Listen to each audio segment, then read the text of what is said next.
سید المرسلین وخاتم النبیین سیدنا وشفیعنا وحبیبنا مولانا محمد المصطفى الامین وعلى آلہ واصحابہ اجمعین، اما بعد فاعوذ باللہ من الشیطان الرجیم، بسم اللہ الرحمن الرحیم، وما ارسلناک الا رحمة للعالمین، صدق اللہ مولانا العظیم۔ سامعین محترم، السلام علیکم ورحمۃ اللہ وبرکاتہ۔ اللہ رب العزت جل وعلا کا ہم پر بے پناہ کرم ہے کہ اس نے ہمیں پیارے آقا مدنی داتا حضور رحمت للعالمین سید المرسلین ارواحنا فداہ صلی اللہ علیہ وسلم کی بابرکت امت میں پیدا فرمایا۔ سامعین کرام، درس حدیث کی یہ جو مقدس محفل ہے، یہ محفل حدیثوں سے سجتی ہے۔ احادیث اس محفل کے چراغ ہیں۔ چلیے ایک حدیث میں آپ کے سامنے عرض کرتا ہوں۔ حضور اکرم نور مجسم صلی اللہ علیہ وسلم نے فرمایا، خیرکم من تعلم القرآن وعلمہ، تم میں بہترین آدمی وہ ہے جو خود قرآن سیکھے اور دوسرے کو قرآن سکھائے۔ یعنی جس کا مشغلہ، جس کا کام یہ ہے کہ خود قرآن سیکھتا رہے اور دوسروں کو قرآن سکھاتا رہے، تو وہ اس دنیا کا بہترین آدمی ہے، کیونکہ وہ بہترین کام کر رہا ہے۔ سامعین کرام، قرآن سیکھنا، اس میں قرآن سیکھنے کے کئی مراحل ہیں۔ جیسے انگریزی سیکھنا، پہلی کلاس والا بھی انگریزی سیکھتا ہے، دوسری والا بھی سیکھتا ہے، یہاں تک کہ BA انگلش لٹریچر لینے والا بھی انگلش سیکھتا ہے، پھر اس کے بعد PhD کرنے والا بھی ریسرچ کرتے کرتے سیکھتا ہے۔ تو درجے، تو قرآن سیکھنے کا صرف یہ مطلب نہیں کہ کوئی الف با تا خا پڑھنا سیکھ جائے، سین زبر سا لام زبر لا میم زبر ما سلما را زبر را زا زبر زا خا زبر رضا خا، یہ پڑھنا سیکھ جائے تو یہی قرآن سیکھنے والا ہے۔ یہ ابتدائی منزل ہے۔ اس کے بعد کئی منزلیں، قرآن حفظ کرنا وہ بھی اس میں آ جاتا ہے، تجوید کا علم حاصل کرنا، تفسیر قرآن کا علم حاصل کرنا، احکام قرآن کا علم حاصل کرنا، رموز قرآن کا علم حاصل کرنا، لطائف قرآن کا علم حاصل کرنا۔ قرآن کا علم ایک وسیع چیز ہے، سمندر کی طرح۔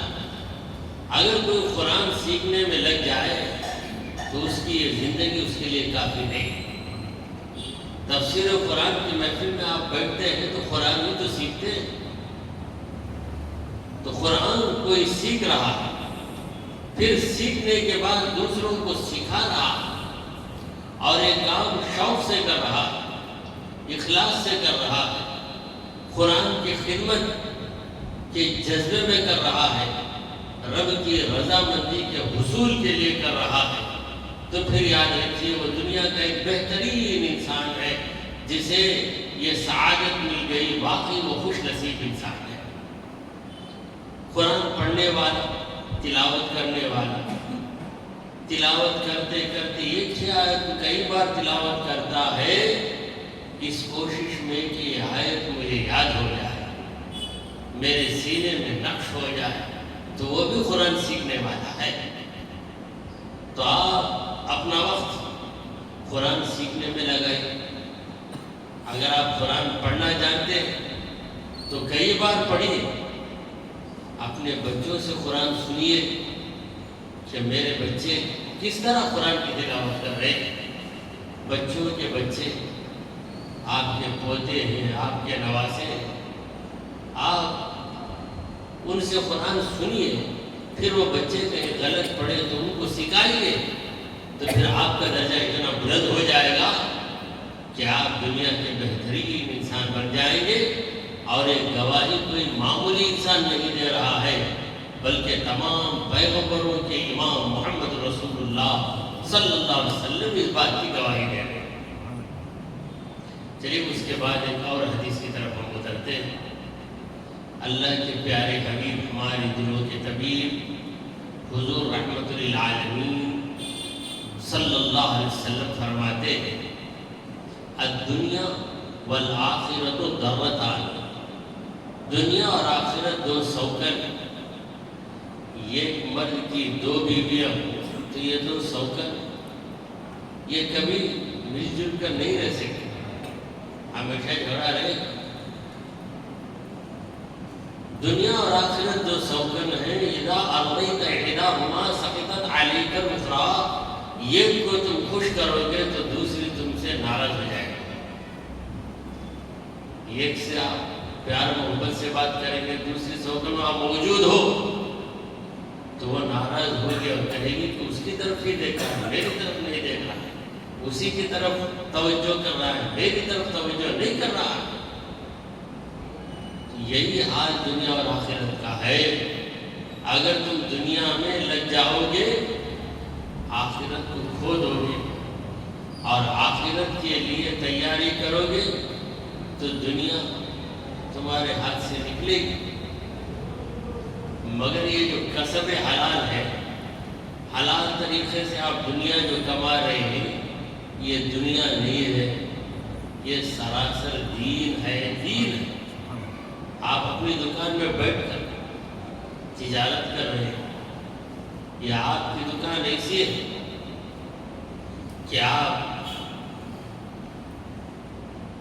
لوگوں کے کام کر کے دے رہے، درزی کی دکان ہے، کپڑے سی رہا ہے، یا کوئی بھی پیشے والا آدمی اپنا پیشہ اپنی دکان میں بیٹھ کے کر رہا ہے، اور اس کا مقصد ہے کہ میں حلال طریقے سے اپنی روٹی حاصل کروں گا، تو یہ آدمی دنیا والا نہیں ہے، یہ اللہ والا آدمی ہے اور دین پر قائم رہنے والا آدمی ہے۔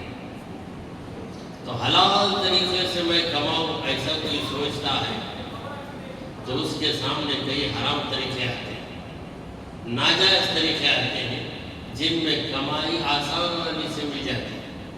تو آخرت کا طلبگار حرام کمائی کو نہیں اپناتا، اس میں اسے فائدہ نظر آئے تب بھی نہیں اپناتا، آخرت کو بناتا ہے تو دنیا کو چھوڑ دیتا ہے۔ اگر دنیا ہی کو بنانے کا مقصد اس کا بن جائے تو پھر وہ آخرت کی بالکل پرواہ نہیں کرے۔ تو دنیا اور آخرت دو سوکنوں کی طرح ہیں جو ملتی نہیں، اسی طرح ایک ہی وقت میں تم دنیا والے بھی ہو، آخرت والے بھی ہو، کیسے ہو سکتا ہے؟ آخرت والے ہو تو پھر دنیا کی غلط حرکتوں سے تم کو بچ کر ہی رہنا پڑے گا۔ سامعین کرام، یہ ایک اور حدیث آپ کے سامنے ہے۔ پیارے آقا مدنی داتا حضور رحمت للعالمین صلی اللہ علیہ وسلم فرماتے ہیں کہ ما رأیت مثل الجنت نام طالبها وما رأیت مثل النار نام حاربها۔ میں نے جنت جیسی چیز جس کو طلب کرنے والا سو رہا ہے، ایسے غافل کو میں نے دیکھا ہی نہیں۔ جنت کی طلب ہے، جنت کی آرزو ہے، مگر سو رہا۔ سونے کا مطلب کیا ہے؟ جنت میں لے جانے والا عمل نہیں کر رہا ہے، مگر دل میں آرزو رکھا ہے۔ ایسا بیوقوف میں نے کبھی دیکھا نہیں۔ کسی کو کسی چیز کی آرزو ہے، جب آرزو ہے تو کوشش کرنا پڑے گا۔ کسی صاحب کو آرزو ہے کہ کہ میں جمعہ کے دن جاؤں گا، مسجد میں پہلی صف میں بیٹھوں گا، تو انہیں کیا کرنا چاہیے؟ پہلے وقت میں نکل جانا چاہیے؟ نہیں، گھر پہ ہی رہے، گھر پہ ہی رہے۔ امام صاحب خطبہ دینے کے لیے منبر پہ کھڑے ہو گئے، اس کے بعد گھر سے نکلتے اور کہتے ہیں کہ میری خواہش ہے کہ میں پہلی صف میں بیٹھ جاؤں، تو ان سے کہا جائے گا کہ خواہش اگر ہوتی، صحیح ہوتی، تو کوشش بھی ضرور ہوتی۔ خواہش کوشش دو ملی ہوئی چیزیں، خواہش رہے گی تو انسان ضرور کوشش کرے گا، کوشش نہیں کر رہا ہے پھر یہی کہتا ہے کہ خواہش ہے، خواہش ہے، تو بیکار بات ہے۔ تو جنت کی خواہش ہے اور جنت کے تم طلبگار ہو تو وہ عمل ضرور کرو جو تمہیں جنت میں لے جانے والا ہے۔ صبح کا وقت ہے، فجر کی نماز ادا کرنا ہے، یہ نماز فجر جنت میں لے جانے والا عمل ہے، تو اس پہ عمل کرو۔ ظہر پہ حاضر ہو کے نماز ظہر باجماعت ادا کرو اور دل میں اللہ سے امید رکھو کہ میرے رب نے جس عمل کے کرنے کا مجھے موقع دیا ہے وہ عمل جنت میں لے جانے والا ہے، میرا رب مجھے جنتی بنائے گا۔ یہ آرزو لے کر نیک عمل کیا۔ اگر نیک عمل تم نہیں کرتے ہیں تو تم بیکار۔ اسی لیے شاعر عرض کرتا ہے، آخرت میں عمل نیک ہی کام آئیں گے امیر، پیش ہے تجھ کو سفر زاد سفر پیدا کر۔ تیرے سامنے سفر ہے جس کا پہلا اسٹیشن خبر ہے، ہر ایک کو جانا ہے۔ ایک عربی شاعر عرض کرتا ہے، وَكُلُّ ابْنِ أُنْثَىٰ وَإِن طَالَتْ سَلَامَتُهُ يَوْمًا عَلَىٰ آلَةٍ حَدْبَاءَ مَحْمُولٌ۔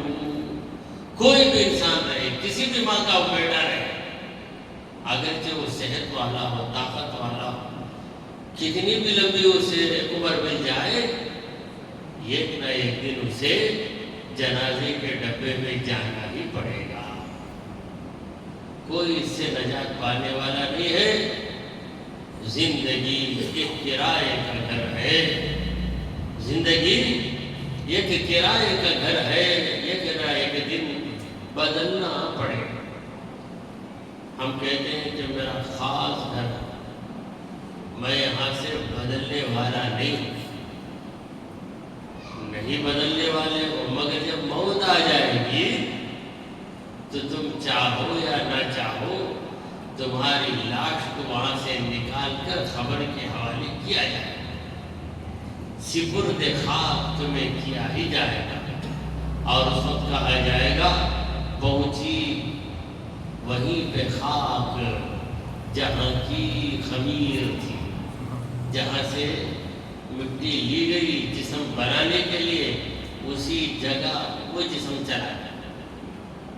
پروردگار کہتا ہے منہا خلقنا، اسی زمین سے ہم نے تم کو پیدا کیا، وفیہا نعید، اسی زمین میں ہم دوبارہ تمہیں لے جائیں گے، ومنہا نخرجکم تارۃ اخری، اسی زمین سے دوبارہ ہم تم کو نکالیں گے۔ تو محشر کا دن ہوگا، نفسی نفسی کا عالم ہوگا، کوئی کسی کی پرواہ نہیں کرے گا۔ دنیا کی طرف میں دوڑنے والے وہاں حیران رہ جائیں گے کہ ہم کہاں پہنچ گئے، یہاں پر نہ دکان نظر آ رہی ہے نہ مکان نظر آ رہا ہے، سب کے سب حیران و پریشان ہیں۔ تو جنت کا طلبگار غفلت کی نیند سوتا رہے، یہ بڑے تعجب کی بات ہے۔ اور رسول کریم علیہ الصلوۃ والتسلیم نے بھی فرمایا ما رأیت مثل النار نام حاربها، میں نے اس شخص کی طرح غافل کسی کو نہیں دیکھا جو جہنم سے بھاگ رہا ہے مگر غفلت کی نیند سو رہا ہے۔ شرابی کہتا ہے میں جہنم سے ڈرتا ہوں مگر شراب نہیں چھوڑ رہا، تو پھر کہاں جہنم سے ڈر رہا ہے؟ ایک بے نمازی ہے، کہتا ہے کہ میں جہنم سے ڈرتا ہوں مگر ہے بے نمازی۔ جہنم سے ڈرنے والا بے نمازی کیسے رہے گا؟ وہ تو پکا نمازی بن جائے گا۔ جہنم سے میں بھاگنا چاہتا ہوں مگر اپنے مال کی زکوٰۃ نہیں دوں گا، تو پھر اس کا یہ دعویٰ کتنا غلط دعویٰ ہے۔ ایسے بیوقوفوں کو میں نے کبھی نہیں دیکھا۔ جنت کا طلبگار ہے، دوزخ سے بھاگنے والا ہے، مگر عمل اس کے ایسے ہیں، ان اعمال کو دیکھنے سے یہ نتیجہ نکلتا ہے کہ یہ نہ جنت کو مانتا ہے نہ دوزخ کو مانتا ہے۔ اگر جنت کو مانے گا تو جنت کو حاصل کرنے کی کوشش کرے گا، اور کوشش کی ایک ہی صورت ہے عمل۔ عمل سے زندگی بنتی ہے، انسان کی زندگی عمل سے بنتی ہے، عمل سے زندگی بنتی ہے۔ جنت بھی جہنم بھی یہ خاکی اپنی فطرت میں نہ نوری ہے نہ ناری۔ یہ خاکی یعنی خاک سے تیار کیا گیا۔ خاک مٹی ہماری اصل مٹی ہے۔ اگر ہم کو کوئی مٹی کا پتلا کہہ دے تو کچھ دیر کے لیے ہم جلد بھول جائیں گے کہ کیا بات کر رہا ہے میرے بارے میں، حالانکہ ہمارا صحیح ڈیفینیشن وہ پیش کر رہا ہے۔ اسی لیے شاعر کہتا ہے یہ خاک ہی اپنی فطرت میں نہ نوری ہے نہ ناری ہے۔ نوری کا مطلب فرشتہ ہے، ناری کا مطلب جن۔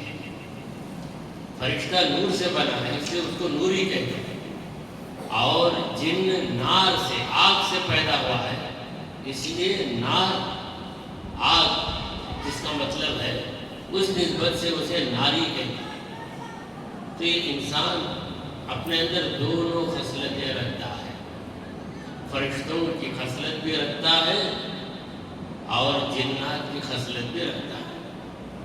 فرشتوں کی خصلت کو ملکیت کہتے ہیں اور جنات کی خصلت کو بہیمیت کہتے ہیں۔ درندگی میں جانور کی صفت انسان میں آ جاتی ہے۔ تو عمل یہ بتا دیتا ہے کہ کس قدر تم جنت کا شوق رکھتے ہو اور کس قدر تم جہنم سے ڈر رہے ہو۔ حضرات گرامی، رسول گرامی وقار صلی اللہ علیہ وسلم نے فرمایا کہ جس شخص نے قرآن مجید کو پڑھا، یاد کیا اور اس پر عمل بھی کر لیا، قرآن سیکھا پھر اس کو یاد کیا اور اس پہ عمل کر لیا، تو میدان محشر میں اس کے ماں باپ کو ایک تاج پہنایا جائے گا۔ تُوِّجَ أَبَوَاهُ يَوْمَ الْقِيَامَةِ تَاجًا، اس کے ماں باپ کے سروں پہ تاج رکھا جائے گا۔ تاج کس کے سر پہ رکھتے ہیں؟ بادشاہ کے سر پہ تاج۔ دوسرے کی ٹوپی کو تاج نہیں کہیں گے، اتنی بھاری بھی کیوں نہ رہے، مگر بادشاہ کے سر پہ جو ٹوپی ہوتی ہے، بادشاہ حکومت کے موقع پر اس ٹوپی کو پہن کے اپنے دربار میں آتا ہے تو اس کا نام ہے تاج۔ تو ایسا تاج حافظ قرآن کے باپ کے سر پہ رکھا جائے، جو قرآن کا حافظ بھی رہے اور قرآن پہ عمل کرنے والا بھی رہے۔ مگر وہ حافظ جس نے قرآن کو تو یاد کیا مگر قرآن کی باتوں پہ اس کا عمل نہیں، جھوٹ بول رہا ہے، غلط طریقوں سے کمائی حاصل کر رہا ہے، تو ایسے حافظ پر خدا کی لعنت سے، کیونکہ اللہ نے اتنی بڑی نعمت دی ہے اسے، مگر اس نعمت کی قدر نہیں کر رہا۔ تو جو بندہ قرآن یاد کرے اور قرآن پہ عمل کرے، اس کے ماں باپ کو اللہ تعالیٰ نواز دے گا، اور اس تاج میں ایسی چمک ہوگی کہ سورج کی روشنی سے زیادہ وہ تاج چمکنے لگے گا۔ یہ کہہ کر حضور اکرم صلی اللہ علیہ وسلم پوچھتے ہیں کہ دیکھو، جب ماں باپ کو اتنا بڑا مقام، ماں باپ نے تو قرآن کو حفظ نہیں کیا، بیٹے نے حفظ کیا، بیٹے کے صدقے میں ماں باپ کو عزت مل رہی ہے، تو اے مومنو فما ظنکم، تمہارا کیا گمان ہے اس شخص کے بارے میں جس نے قرآن کو یاد بھی کیا، قرآن پہ عمل بھی کیا۔ تو قرآن کے بہت سے فضائل جو احادیث طیبہ میں آئے، چلیے اس موقع پر یہ اور حدیث آپ کے سامنے عرض ہے۔ رسول گرامی وقار محمد رسول اللہ شفیع المذنبین صلی اللہ تعالی علیہ وآلہ وسلم نے فرمایا، اذا کذب العبد، جب بندہ جھوٹ بولتا ہے، تنحى عنه الملکان، دونوں فرشتے اس سے دور ہو جائیں، من نتن یخرج من فیہ، اس بدبو کی وجہ سے جو جھوٹے کے منہ سے نکلتی ہے۔ تو جھوٹ بولنے والا اس کے منہ سے بدبو نکلتی ہے، اس بدبو کو دنیا والے محسوس نہیں کر سکتے، خدا کے فرشتے محسوس کر لیتے ہیں۔ تو جھوٹ بولنے پر اس کا اثر ہوتا ہے۔ سرکار دو عالم نور مجسم صلی اللہ علیہ وسلم کے زمانے دو عورتوں نے روزے کی حالت میں غیبت کی۔ سرکار دو عالم صلی اللہ علیہ وسلم نے کہا کہ جس کی تم نے غیبت کی ہے اس کا گوشت اس کے مرنے کے بعد جب وہ مردار ہو گیا اس کا گوشت تم نے کھایا ہے۔ تو عورتوں نے سن لیا حضور کی بات سے، مگر انہیں الٹی آئی۔ تو جب الٹی آئی تو اس میں سے گوشت کے ٹکڑے نکل پڑے۔ یہ عورتوں نے کہا، یا رسول اللہ، ہم گوشت کئی دنوں سے نہیں کھائے، اب یہ گوشت کے ٹکڑے کیوں نکل رہے ہیں؟ تو پیارے آقا صلی اللہ علیہ وسلم نے فرمایا کہ یہ جو ٹکڑے گوشت کے نکلے ہیں یہ اس شخص کا گوشت ہے جس کی تم نے غیبت کی۔ آج ہم غیبت کرتے ہیں مگر ایسا نہیں ہوتا، کیونکہ یہ زمانہ کرشموں والا زمانہ نہیں۔ سرکار دو عالم نور مجسم صلی اللہ علیہ وسلم کا زمانہ ہی کرشموں کا زمانہ ہے۔ حضور کے معجزات براہ راست حضور سے نکلتے یا حضور کے اشارے پر دوسروں سے بھی عجیب و غریب چیزیں نکلتی تھی۔ رسول کریم صلی اللہ علیہ وسلم کے دور جانوروں نے حضور سے بات کی، کسی نے بکری کو پکڑ لیا، سرکار دو عالم صلی اللہ علیہ وسلم نے کہا کہ دیکھ کہ بکری مجھ سے فریاد کر رہی ہے، اس کے جال کو کھول دے، یہ چلی جائے گی، اور میں گارنٹی دے رہا ہوں کہ یہ جانے کے بعد دوبارہ ہمارے پاس آئے۔ چنانچہ نبی کریم صلی اللہ علیہ وسلم نے ایسا ہی کیا۔ وہ بکری گئی، اپنے بچے کو دودھ پلا کر واپس چلے آئے۔ سرکار دو عالم صلی اللہ علیہ وسلم کا مبارک دور ہی ایسا ہے کہ کرشمے ہی کرشمے۔ صحابہ کہتے ہیں کننا نسمع التسبیح من الطعام، جب ہم کھاتے تو ہمارے کھانے کے دانے تسبیح پڑھتے، اس تسبیح کی آواز کو ہم سنتے تھے۔ کیسا مبارک دور تھا۔ آج کا دور ذرا عجیب ہے، لوگ کھاتے دوپہر کو بھی بھر پیٹ کھائے، مگر جب رات کو کھانا سامنے آتا ہے تو بہت بے چین ہو کر کھاتے ہیں، بہت ہی بے چین ہو کر کھاتے، گویا کہ کبھی انہوں نے کھایا ہی نہیں۔ تو یہ جو قناعت ہے، جتنا مل جائے اس پہ راضی ہو جائے، یہ صفت ہم سے دور ہوتی جا رہی ہے۔ حضور پرنور سید عالم صلی اللہ علیہ وسلم نے فرمایا کہ القناعت کنز لا یفنی، قناعت ایک ایسا خزانہ ہے جو فرا نہیں ہوتا۔ قناعت کا معنی کیا ہے؟ اللہ نے جو دیا اس سے راضی ہو، جو دیا اس سے راضی ہو۔ حضور پرنور سید عالم صلی اللہ علیہ وسلم نے فرمایا ارضا بما قسم اللہ لک تکن اغنى الناس، تیرے رب نے تیری قسمت میں جو طے کر دیا اس سے تو راضی ہو جا۔ پھر سن دنیا کا سب سے بڑا مالدار انسان تو ہی ہے، کیونکہ تیرا دل خوش ہے۔ دعا کیجئے کہ پروردگار ہم نے جو کچھ کہا اور سنا اسے قبول فرما لے۔ اے اللہ ہمارے گناہوں کو معاف فرما، ہماری خطاؤں کو درگزر کر دے۔ اے اللہ ہمیں تمام برائیوں سے دور رہنے کی توفیق عطا فرما، ہمیں زیادہ سے زیادہ نیکیاں کرنے کا شوق بھی عطا فرما، ہمت بھی عطا فرما۔ اے اللہ ہماری نیکیوں کو قبول فرما لے۔ وصلی اللہ تعالی علی خیر خلقہ سیدنا ومولانا محمد وعلى آله وأصحابه أجمعين۔ الفاتحة۔